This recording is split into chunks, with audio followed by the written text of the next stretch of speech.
Good morning. Protagoras, day 21. There's about 7 pages left. I read about 2 pages a day. No, you are right, he said. Carry on as you have begun. To return then, if they should ask us, what is your name for what we called being worsened by pleasure?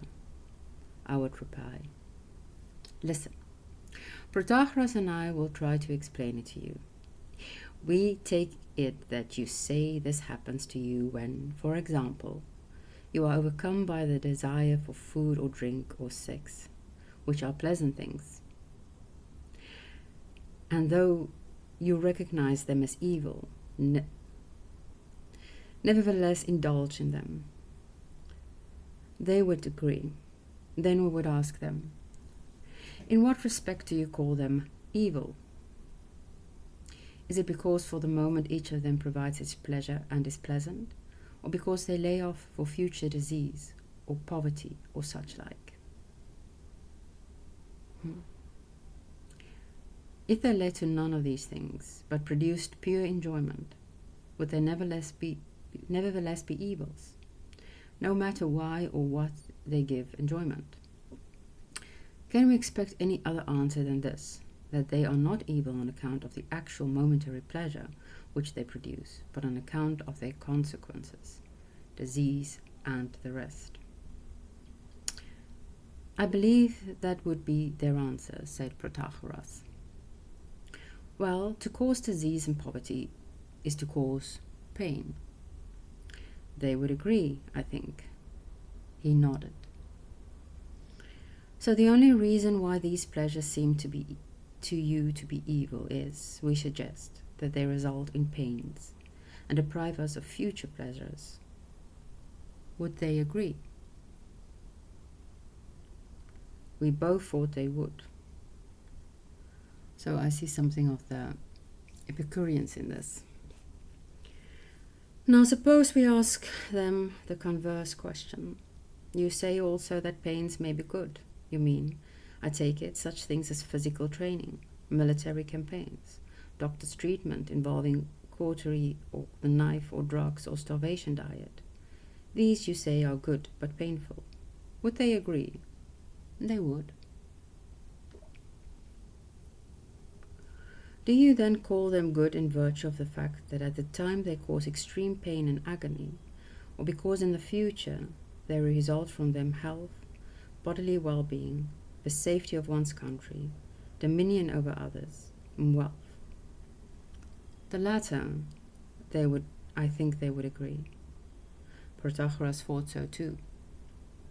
And are they good for any other reason than that their outcome is pleasure and the cessation or prevention of pain? Can you say that you have any other end in mind when you call them good than pleasure or pains? I think they would say no. So what he's setting us up here is to say, well, in effect, it is pleasure and pain, which is the guidelines for good or evil. It's just extended or long-term or future pleasure or pain. So that's what he's setting us up for here, I think. But I don't think he would actually subscribe to the idea that good and evil is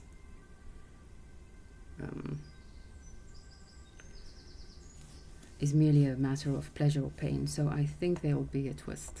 I'm not sure. Can't remember. I too, said he. So you pursue pleasure as being good and shun pain as evil? He agreed. Then your idea of evil is pain and of good is pleasure. Even enjoying yourself you can call evil whenever it leads to the loss of a pleasure greater than its own, or lays up pains that outweigh its pleasures. If it is in any other sense, or without anything else in mind, that you call enjoyment evil, no doubt you could tell us what it is, but you cannot. I agree that they cannot, said Protagoras. Isn't it the same when we turn back to pain? To suffer pain you call good when it either rids us of greater pains than its own or leads us to pleasures that outweigh them. If you have anything else in mind when you call the actual suffering of pain a good thing, you could tell us what it is, but you cannot. True, said Protagoras.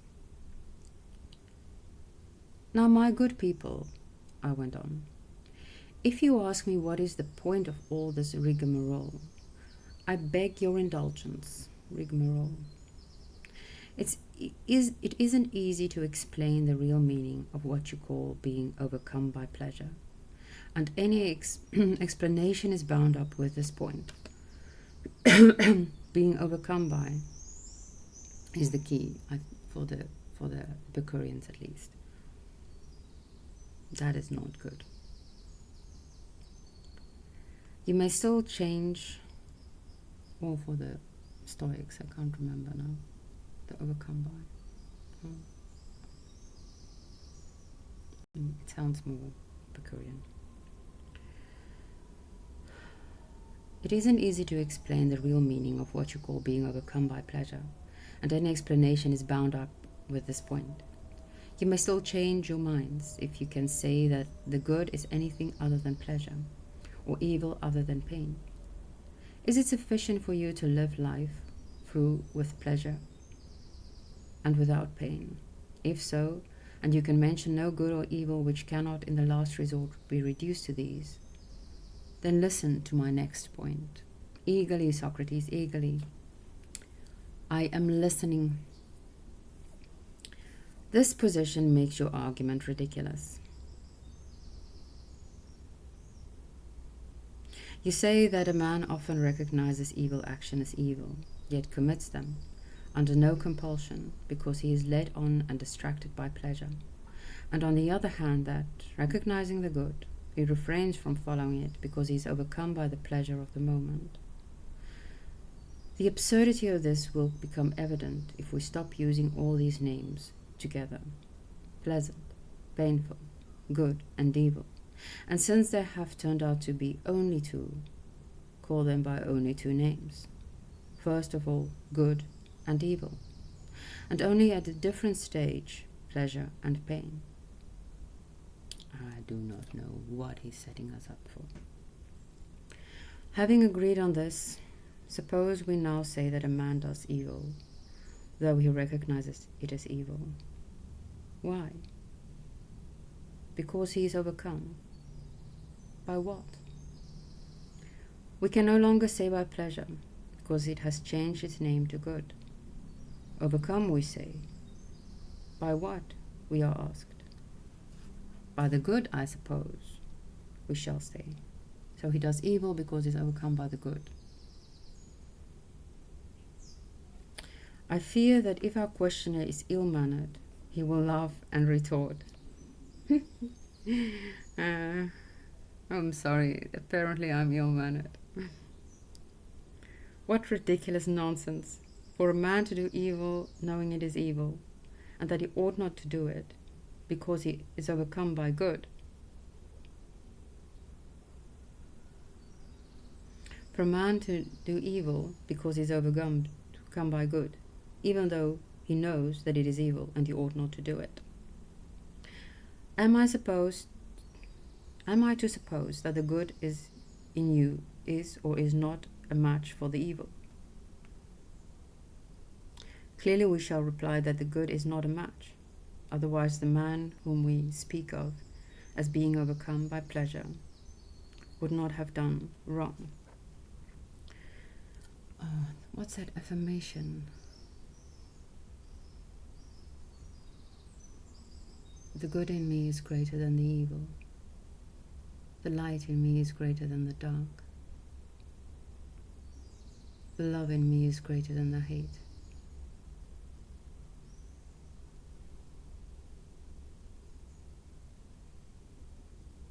The logos in me is greater than the chaos.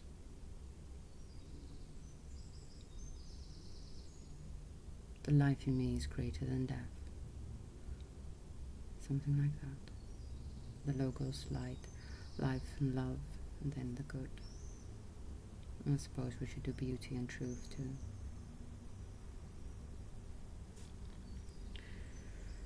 I just added the good and the evil. That wasn't in the partness. That wasn't originally part of the affirmation. Clearly we shall reply that the good is not a match, otherwise the man whom we speak of as being overcome by pleasure would not have done wrong. And in what way, he may say, does good fail to be a match for evil, or evil for good? Is it not by being greater or smaller, more or less than the other? We shall have to agree. Then by being overcome you must mean taking greater evil in exchange for lesser good.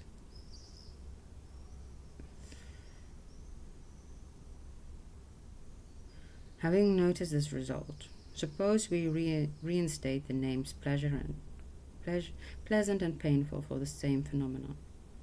Thus, a man does evil, we said before, but now we shall say painful actions, knowing them to be painful, because overcome by pleasures obviously, which were not a match for the pains. Okay. This I do see. This makes sense.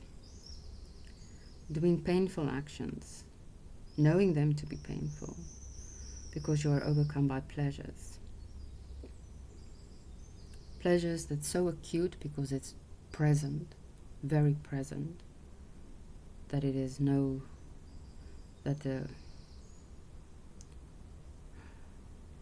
it completely,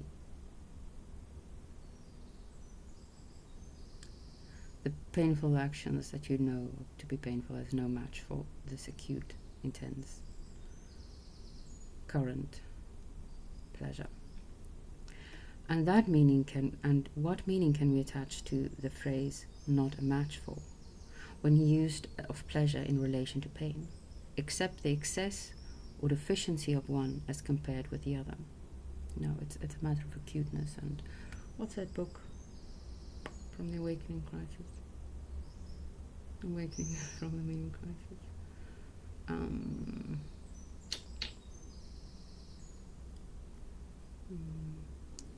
Anyway, so the present is too salient to be able to see the future even.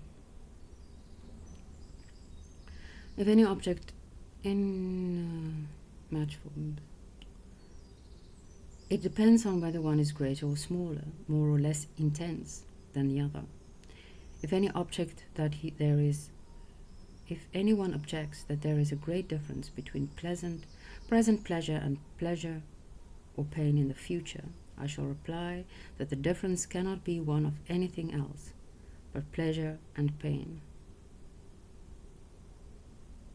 So like an expert in weighing, put the pleasures and the pain together, set both the near and the distant in the balance, and say which is the greater quantity. It does take a superhuman effort to be able to do that. In weighing pleasures against pleasures, one must always choose the greater and the more. In weighing pains against pains, the smaller and the less. Whereas in weighing pleasures against pains, if the pleasures exceed the pains, whether the distant, the near, or vice versa, one must take the course which brings those pleasures. But if the pains outweigh the pleasures, avoid it. Is this not so, good people? I should say, and I am sure they could not deny it. Cool!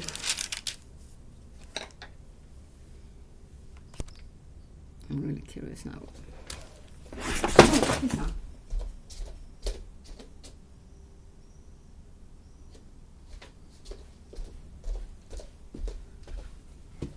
breakdown of the will, and my bed is unmade. It's not a good day to have stood up, but I don't know how to cut videos, so that's too bad. And my poor Plato fell. I hope it's not an omen. I don't think so. Have a good day.